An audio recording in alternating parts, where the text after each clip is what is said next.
প্রথমেই একটি প্রশ্ন আছে যে কি কারণে, কি জন্য সাবেক ওসি প্রদীপের সাথে আপনার বিরোধ বেঁধেছিল?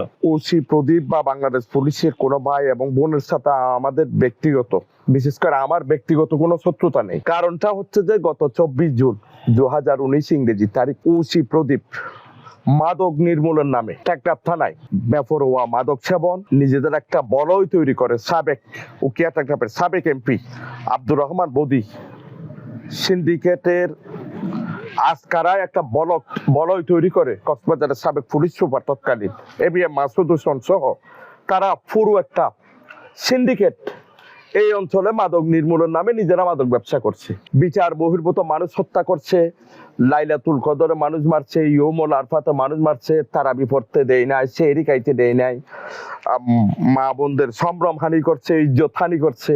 আপনি জানেন ওসি প্রদীপ সেই সময়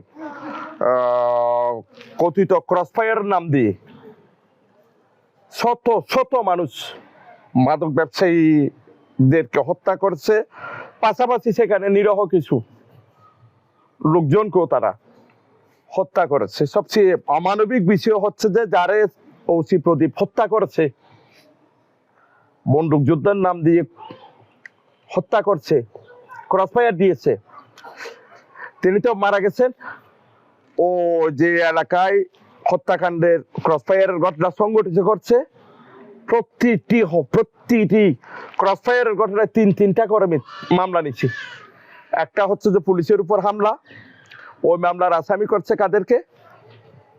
ও যিনি মারা গেছেন তার আত্মীয় স্বজন এবং যে এলাকায় ক্রসফায়ারের ঘটনা ঘটিয়েছেন সেখানকার দণ্ডাঢ্য বিত্তশালীদেরকে।